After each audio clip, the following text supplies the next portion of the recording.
belum yang Innal hamdalillah nahmaduhu wa nasta'inuhu wa nastaghfiruh wa na'udzu billahi min syururi anfusina wa min sayyiati a'malina. May yahdihillahu fala mudhillalah wa may yudlil fala hadiyalah.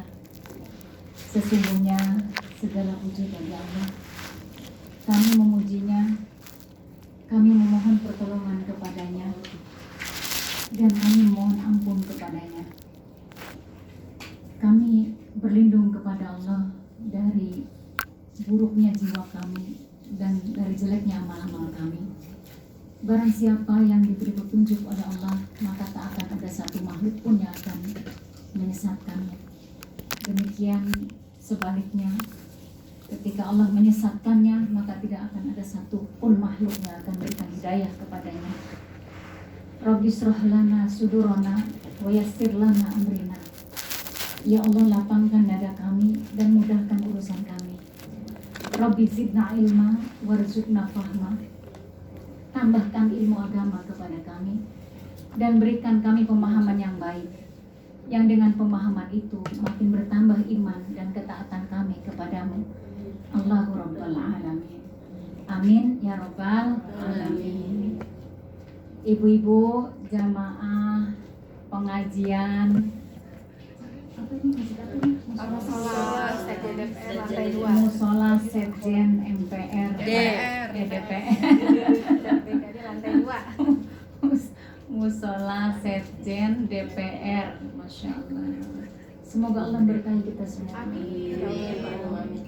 Jamaah yang berada di majelis ilmu sedang didoakan oleh para malaikat agar senantiasa Allah mengampuninya. Maka pulang ke rumah membawa ketenangan buat dirinya, buat seisi rumahnya. Maka insya Allah keluarganya sakinah, mawaddah, warahmah insya Allah. Amin ya Rabbal Alamin. Temanya, tapi saya tuh ketawa kemarin. Emang Fitri selalu gitu tuh. Umi bisa nggak ngisi? Insya Allah pas bisa ya, pas bisa. Terus temanya apa, Mi? Lah, saya diminta ceramah, saya juga diminta temanya. Maka saya kasih tuh ikon yang lucu, hihihi, terus mukanya hitam gitu, terus ininya ompong giginya. Jadi dia ketawa juga maksudnya. Jadi saya dibalikin temanya apa, ya terserah lah butuhnya apa temanya. Ya. Saya kasih tema tapi nggak dipakai juga tema saya, tapi itu lebih Fitri. Terus dia bikin tema sendiri. Katanya itu aja Dami, apa Hodijah, apa Aisyah. Saya kasih tema apa itu Fit? Itu dari Mbak Fira. Menggapai kemuliaan ya. Saya bilang apa menggapai kemuliaan? Enggak tuh, enggak dia komen. Cuman apa Hodijah apa Aisyah nih? Oh maksudnya ini kenapa nggak dari tadi? Ya udah nggak apa-apa, yang mana terserah. Tapi saya bilang Hodijah aja deh dulu, Hodijah dulu gitu sebelum yang lain-lain.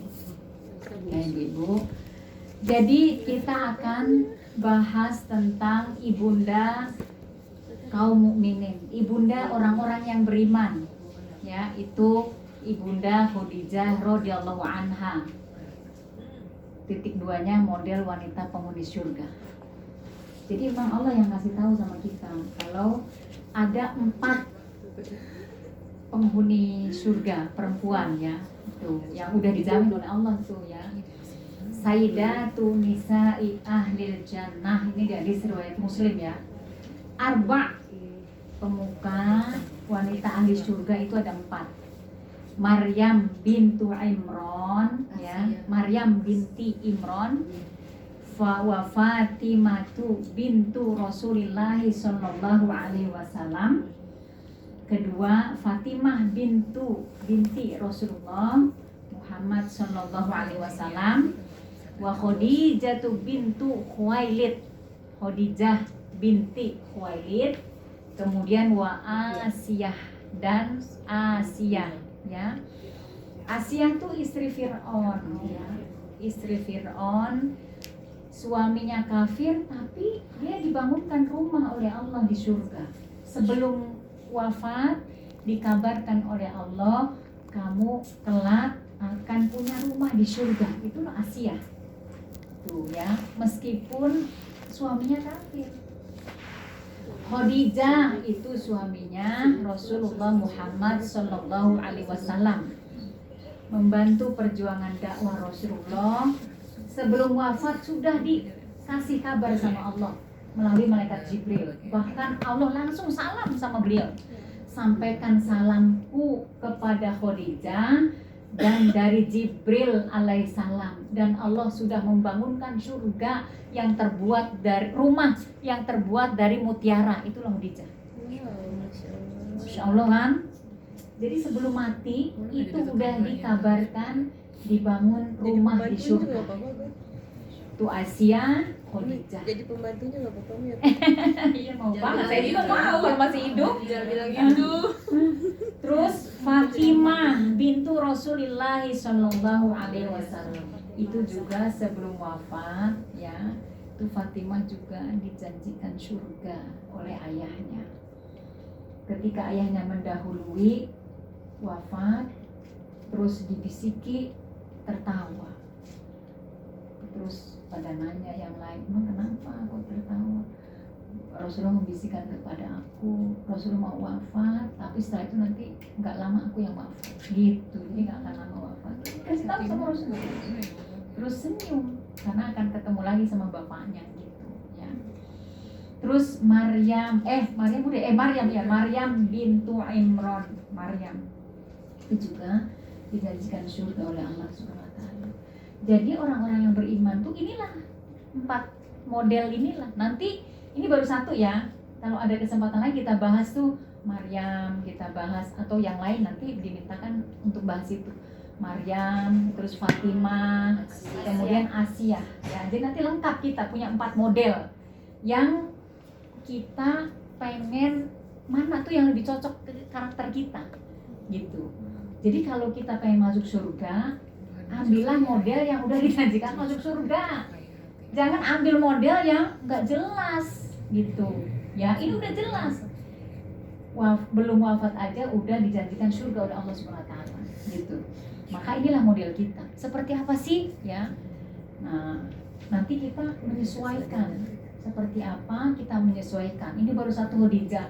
Nanti kayaknya ada yang kurang cocok dengan saya, cari ke Asia, cari ke Fatimah, cari ke Imron, ya. Atau bisa 4-4-nya itu. Gitu. Karena kata Allah di surat Yusuf ayat 111, laqad kana fi qasasihim ibratun liulil albab, maka haditsa yuftara walakin tasdiqal ladzi baina yadayhi wa tafsila kulli syai'in wa hudan wa rahmatan liqaumin yu'minun. Sesungguhnya pada kisah-kisah mereka itu terdapat pengajaran bagi orang-orang yang mempunyai akal. Jadi kalau orang berakal itu pasti bisa ngambil hikmahnya. Apalagi ini adalah 4 model yang disuguhkan oleh Allah Subhanahu Wa Taala agar orang-orang yang beriman itu kelak ketika diminta pertanggungjawaban nggak bilang sama Allah, ya Allah nggak ada modelnya. Nah, jadi Allah sudah lengkap tuh ya. Nanti kalau kita mau ngeles tuh kan udah dikasih semuanya modelnya, gitu. Jadi nggak bisa ngeles, maka kelak mulut kita ditutup oleh Allah Subhanahu Wa Taala. Ini mulut yang suka ngeles tuh udah kagak bisa lagi ngeles. Nanti kulit kita akan bicara, mata kita akan bicara, hidung kita akan, semuanya akan bicara, kecuali mulut, karena mulut paling pandai bersilat lidah. Al-Quran itu bukanlah cerita yang dibuat-buat, akan tetapi membenarkan kitab-kitab yang sebelumnya dan menjelaskan sesuatu dan sebagai petunjuk dan rahmat bagi kaum yang beriman. Jadi orang-orang yang beriman itu petunjuknya adalah Al-Quran. Ya. Kalau pengen dapat surga, jadikan Al-Quran itu sebagai petunjuk. Nah, makanya kita cari modelnya itu adalah yang ada di Al-Quranul Karim yang disampaikan oleh Rasulullah Muhammad Sallallahu Alaihi Wasallam. Apa keistimewaan Khadijah radhiyallahu anha? Ini gelar radhiyallahu anha tuh gelar yang paling keren dunia dan akhirat, ya. Gak ada gelar sekarang radhiyallahu anha, anhu gak ada. Allah meridhoinya, itu yang menyematkan siapa? Rasulullah yang menyematkan itu. Karena generasi tabi'in udah nggak pakai radhiyallahu anhu. Ini radhiyallahu anhu itu yang ketemu Rasulullah, dapatnya gelar radhiyallahu anhu. Allah meridhoinya, artinya itu gelar paling keren, udah nggak ada lagi gelar. Profesor doktor kecil banget itu, kecil banget. Kalau radhiyallahu anhu itu Allah meridhoinya pasti masuk surga itu. Gelar yang pakai RA itu jaminannya surga. Kalau sini Raden Aceh. Iya benar. Raden Aceh belum dijamin masuk surga. Ya. Nama lengkapnya Khadijah binti Khuwailid bin As'ad bin Abdul Uzza bin Qusay. Emang kalau di Arab itu nasabnya emang ini berapa nabi nih? Khuwailid, As'ad, Abdul Uzza, Qusay 4 ya. Biasanya 5. Jadi harus 5 tuh. Kita kalau udah ketemu 5 cakep tuh. Ingat nggak tuh pohon ininya, keluarga. Nah makanya silaturahim itu menjadi perintah Allah Subhanahu wa taala. Jadi kita tuh harus pandai-pandai nyambungin pohon keluarga sampai 5 kalau bisa. Saya juga nggak hafal ibu. Maka Rasul yang paling baik 25 itu Rasulullah hafal. Itu Rasulullah. Sampai Nabi Adam tuh ini? Sampai bukan Nabi Adam tetapi sampai 25. Sampai 25 ke atas. Dia keturunan langsung ke atas. Bin 25 Rasulullah apa?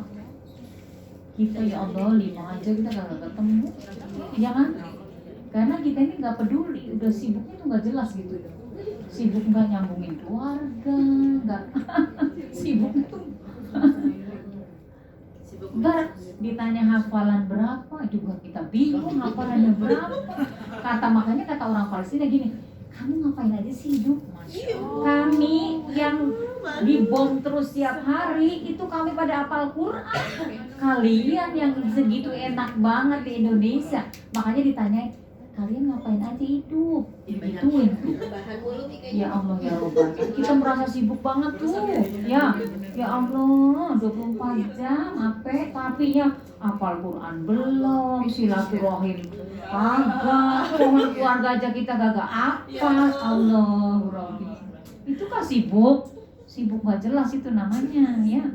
Ya Allah ya Rabbah. Malu pokoknya kalau ketemu orang Palestina, ketemu muslimah Palestina itu ya Allah malu kita.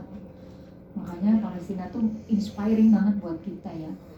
Makanya tiap hari kita harus doain tuh Palestina ya, biar Allah ini dilaknat tuh orang-orang Yahudi.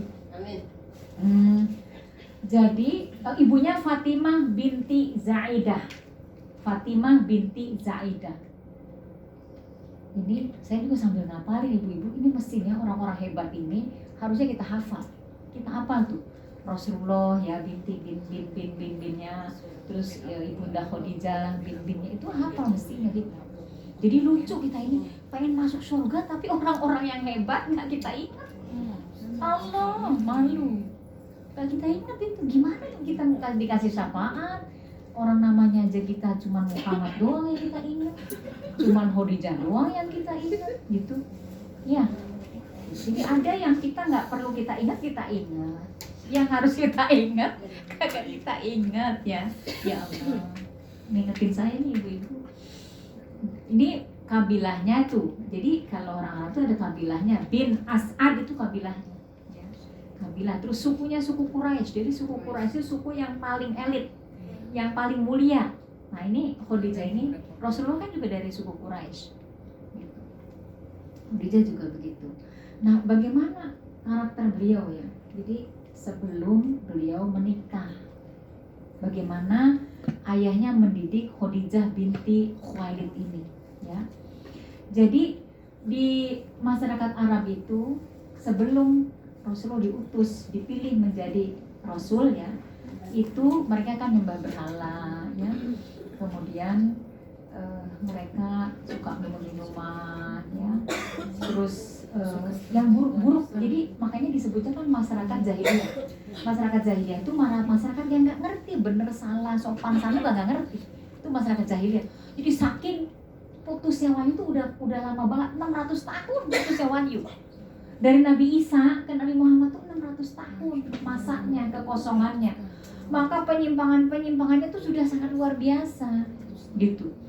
Kalau kita baru berapa Ibu? 1441 kan, belum sampai 600 kita. Jauh dari, ya maksudnya Nabi Muhammad wafat itu kita baru 1441, ya kan? Ini 600 tahun nggak turun Nabi, nggak turun Rasul gitu. Maka itu masyarakat jadi masyarakat jahiliyah, nggak ngerti Tuhannya siapa, Tuhannya dibikin, kemudian setelah itu disembah, gitu, dibikin, dimakan, disembah. Sebelum disembah dimakan dulu. Bagaimana caranya itu akalnya gagal mikir banget. Nah itu masyarakat jahiliyah. Nah itu Khadijah sebelum diutus Nabi Muhammad menjadi Rasul itu udah dijaga oleh Allah Subhanahu Wa Taala dari yang begitu-begitu. Gitu. Jadi ayahnya itu pemimpin suku Bani As'ad ya yang memelihara Khadijah.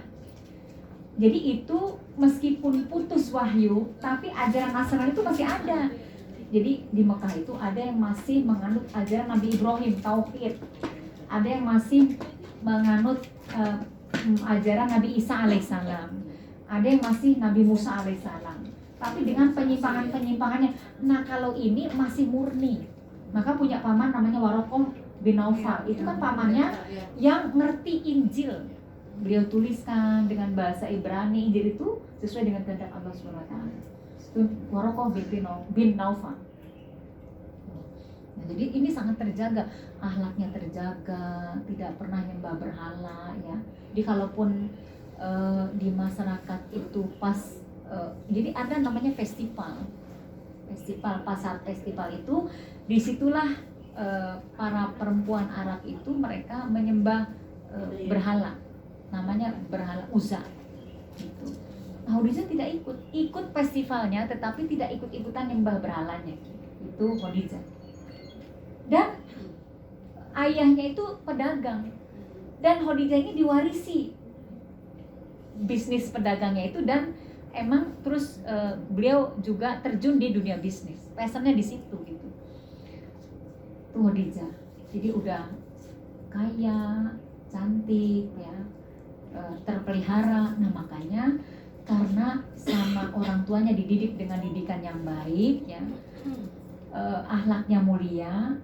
Jadi emang dari gadis itu sudah mendapat julukan sebagaimana Nabi Muhammad. Ini kan berarti Nabi Muhammad belum, kan Nabi Muhammad 25 tahun, Khadijah kan 40 tahun waktu menikah kan. Jadi usianya masih terpaut sangat lumayan, 15 tahun ya. Dijulukinya At-Tahirah. At-Tahirah itu wanita yang suci. Jadi masyarakat Arab itu sudah, Mekah itu sudah menjulukinya At-Tahirah, wanita yang suci. Karena emang sangat memelihara diri, pedagang ya, pembisnis gitu, kemudian memelihara diri ya. Itulah Khadijah, tidak pernah menyembah berhala, masih tetap memegang teguh ajaran Nabi Isa alaihissalam ya. Nah makanya karena mendapatkan julukan At-Tahirah itu, banyak pemuka Quraisy itu, para bangsawannya pengen menjadikannya itu mantu. Bangsawannya itu, para pejabatnya itu pengen menjadikan Khadijah itu sebagai mantunya. Tapi Khadijah nggak mau ya gitu. Itu Khadijah. Nah, jadi pada saat festival penyembahan berhala itu memang ada seorang tua yang mengumumkan di festival itu bahwa telah hadir seorang utusan Tuhan di antara Quraisy gitu. Jadi sudah selalu dikabarkan di festival-festival itu bahwa entar tuh akan hadir utusan Allah gitu di antara Quraisy. Itu maksudnya Nabi Muhammad kan.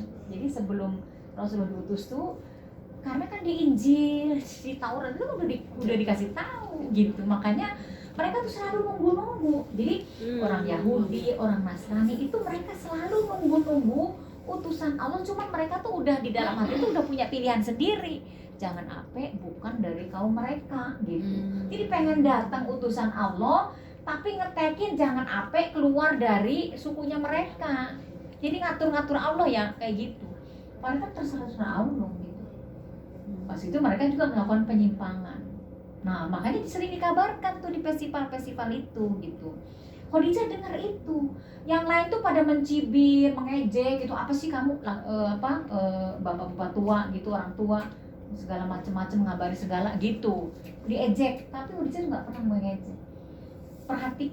Diperhatikan gitu ya kata-kata itu.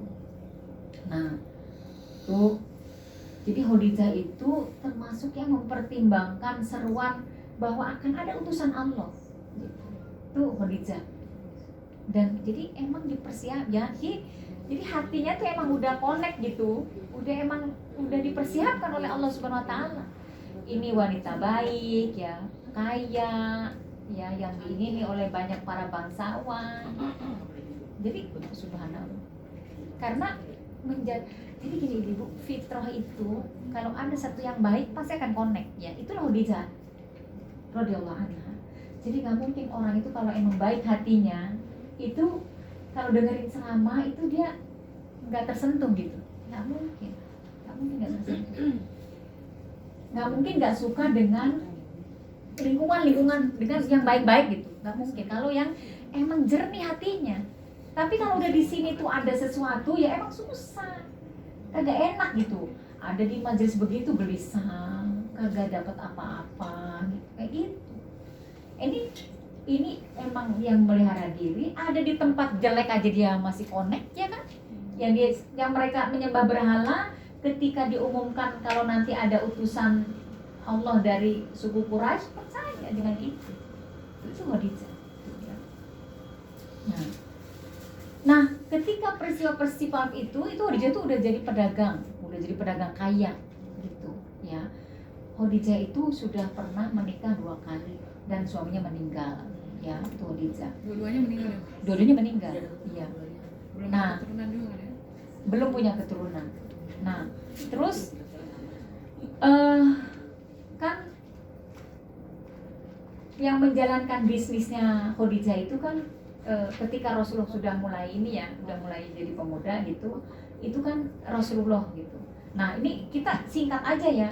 Jadi ini Khadijah itu emang sudah tertariknya tuh bukan dengan apa-apa ya, tapi dengan akhlaknya.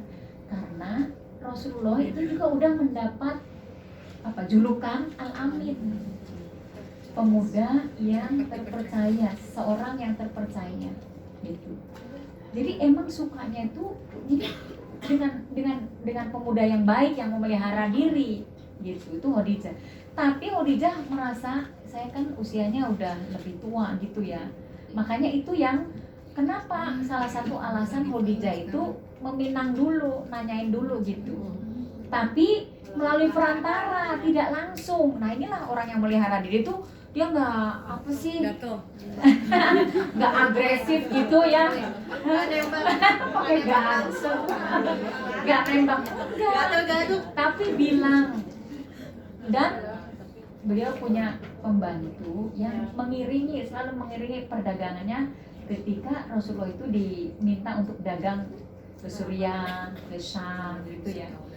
Terus ini yang mendampingi Rasulullah itu emang ceritanya itu memang sangat terpesona gitu dengan anaknya, cara dagangnya, pokoknya semuanya tuh membuat dia terpesona. Diceritakan kepada Khadijah, maka Khadijah makin tertarik gitu. Maka disampaikan kalau beliau tuh menginginkan Nabi Muhammad. Pas disampaikan Rasul tuh mindernya, saya kan nggak punya apa-apa gitu kan, Khadijah kaya. Kata Khadijah ketika disampaikan lagi, kekayaanku akan aku kasihkan semuanya, pokoknya silahkan digunakan sesuai dengan yang dia ridhoi. Kamu tak punya apa-apa? Khadijah. Jadi itu ya Allah, wanita baik ya, lurus gitu ya, kaya itu nggak gimana gitu menjadikan dia benar-benar emang murni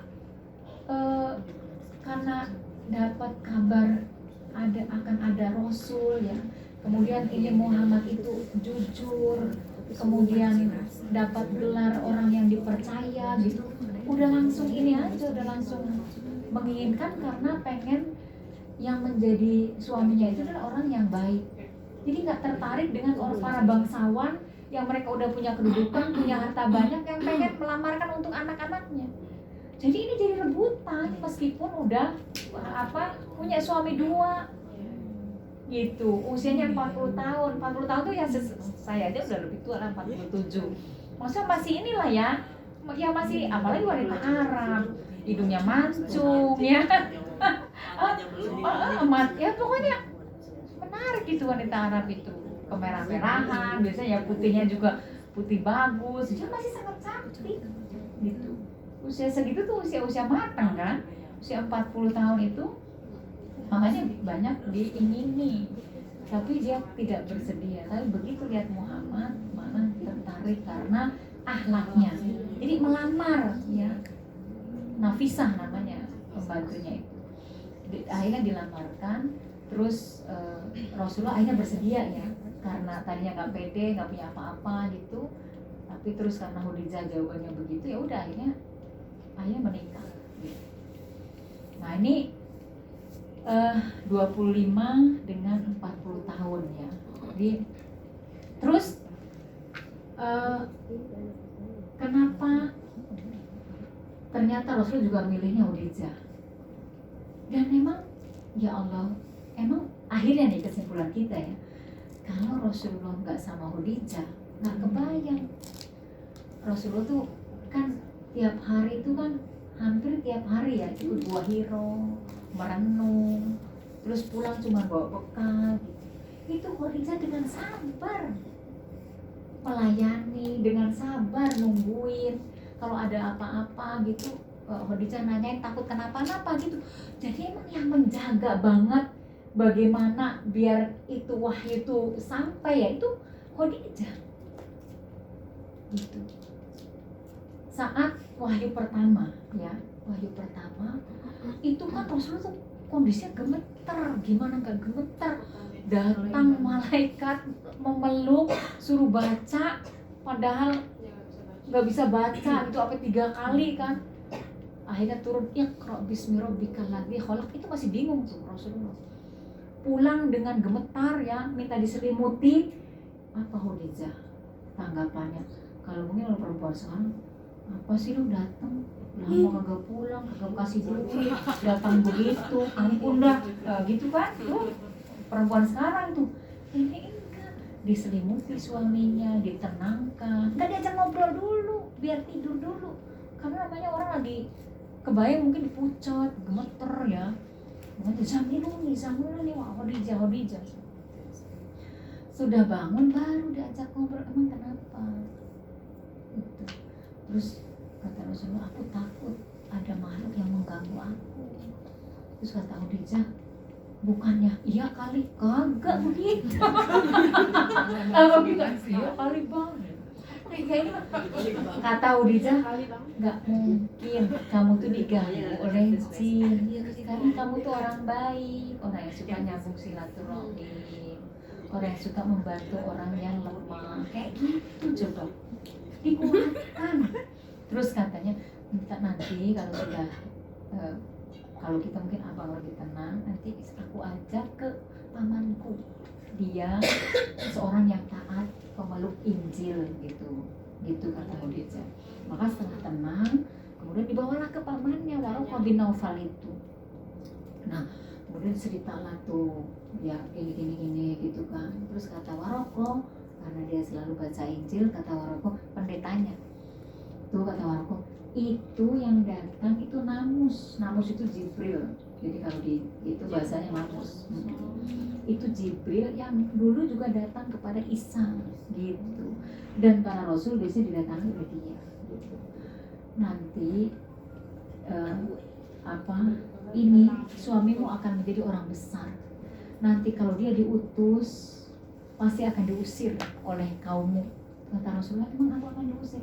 Nggak ada seorang pun yang mendapat tugas sepertimu yang tidak diusir oleh kaumnya. Benar kan ibu-ibu? Nabi itu pasti akan diusir oleh kaum karena tidak disukai oleh penguasa, tidak disukai ya. Makanya para ulama itu biasanya oposisinya pemerintah. Kalau ulama ini sama dekat pemerintah, itu ulama yang pengen jabatan. Kalau ulama karena Rasul tuh selalu begitu oposisi. Mana Rasul yang tidak oposisi? Musa oposisi dengan Fir'aun. Terus Ibrahim oposisi dengan Namrud. Terus siapa lagi? Nabi Muhammad dengan para pemuka ya Quraisy. Bangsa Rom. Ya kalau dia beriman kepada Allah tidak akan oposisi. Bilqis sama Sulaiman, kan Sulaiman mengingatkan Bilqis kan, kemudian Bilqisnya beriman dan jadi istrinya gitu. Setiap Rasul memang tugasnya begitu, kagak jiper dengan jabatan, kagak jiper mau presiden ya mau apa, dia akan senantiasa lantang bicaranya karena tugasnya basyiro wa nadhiro. Itulah para ulama menyambung, melanjutkan tugas para nabi dan rasul. Makanya ulama harus mandiri ya, dia harus punya uang sendiri, jadi nggak butuh dengan APBN ya? uluran, iya nggak butuh dengan dana APBN. Ulama mah dia punya sendiri dan kebutuhannya tidak banyak.